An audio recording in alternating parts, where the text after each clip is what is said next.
बिस्मिल्लाहिर्रहमानिर्रहीम। अस्सलामु अलैकुम। Welcome to RPH education.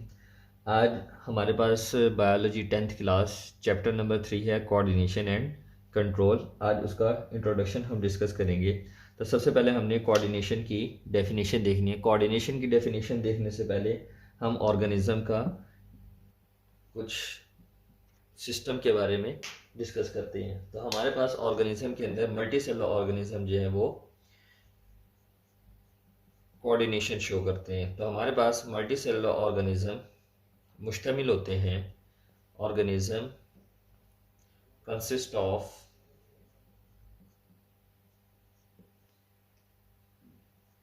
Cell, tissue and organs. जितने भी मल्टी सेलुलर ऑर्गेनिज्म है वो मुश्तमिल है सेल, टिश्यू और ऑर्गन एंड ऑर्गन सिस्टम पर। तो हमारे पास तो ये दे डोंट वर्क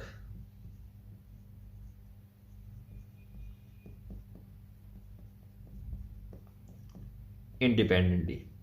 ये कभी भी इंडिपेंडेंटली काम नहीं कर सकते। इनकी पूरी की पूरी बॉडी जो है वो हमेशा कोऑर्डिनेशन में काम करेगी। तो अब हम कोऑर्डिनेशन की डेफिनेशन देखते हैं। कोऑर्डिनेशन होता क्या है? The whole body, the whole body, पूरी की पूरी बॉडी वर्क टुगेदर। पूरी की पूरी बॉडी साथ मिलकर काम करे, परफॉर्म देयर टास्क, अपने टास्क को परफॉर्म करे एज नीड ऑफ बॉडी, जिस तरह बॉडी को ज़रूरत है। जैसे एग्जाम्पल के तौर पर अभी का एग्जाम्पल है, मैं आपको पढ़ा रहा हूँ। मेरी ज़ुबान, मेरा दिमाग और मेरे हाथ, ये तीनों मिलजुल कर काम कर रहे हैं। इसी तरह मेरी बॉडी की हार्ट बीट, मेरी बॉडी की ब्रीथिंग, ये तमाम की तमाम एक दूसरे के साथ मिलजुल कर काम कर रही है। तो ये कोऑर्डिनेशन कहलाती है। तो कोऑर्डिनेशन के अंदर हमारे पास जो पूरी की पूरी बॉडी है वो मिलजुल कर काम कर रही है, एक साथ काम कर रही है। इसे हम कोऑर्डिनेशन कहते हैं। The whole body work together perform their task as need of the body. पूरी बॉडी एक साथ मिलकर काम करे, अपनी बॉडी के जो टास्क हैं जो उसे रिक्वायर्ड है बॉडी को, उसके टास्क परफॉर्म करे मिलजुल कर। ये हमारे पास कोऑर्डिनेशन कहलाएगा।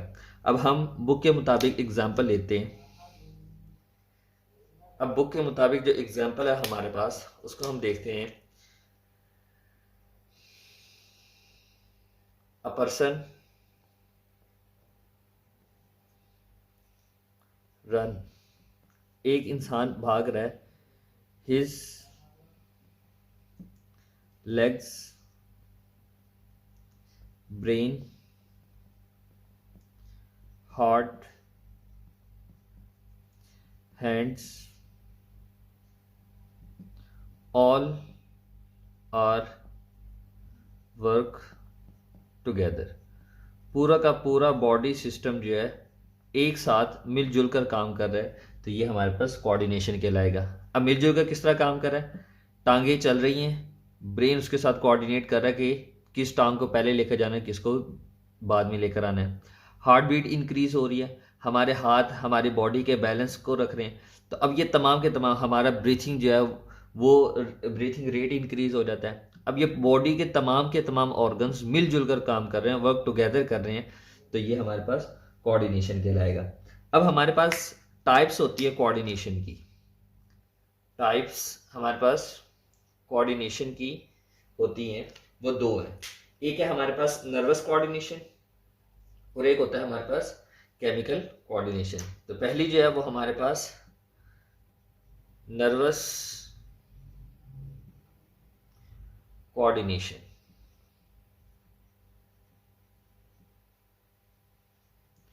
एक नर्वस कोऑर्डिनेशन है, दूसरी हमारे पास केमिकल कोऑर्डिनेशन है। अब इन दोनों के लिए सिस्टम अलग है। केमिकल के लिए एंडोक्राइन सिस्टम है। और नर्वस सिस्टम के लिए हमारे पास नर्वस कोऑर्डिनेशन के लिए होता है नर्वस, ये नर्वस कोऑर्डिनेशन है तो नर्वस एन, और आगे सिस्टम जिसके अंदर हमारे पास ब्रेन और स्पाइनल कॉर्ड आता है, न्यूरॉन्स आते हैं। पेरिफेरल नर्वस सिस्टम और हमारे पास सेंट्रल नर्वस सिस्टम, ये दोनों नर्वस सिस्टम के हिस्से हैं। एक सीएनएस होता है, पीएनएस होता है। हम आगे टॉपिक में इसे कंप्लीट जो है वो डिस्कस करेंगे। तो ये था आज का हमारे पास लेक्चर नंबर 1 चैप्टर नंबर 3 का। इसमें से आपको अगर डेफिनेशन या कोई और एग्जाम्पल करवानी है तो आप, या समझ नहीं है तो कमेंट सेक्शन में हमसे रब्ता करें। अपना ख्याल रखिएगा। अल्लाह हाफिज़।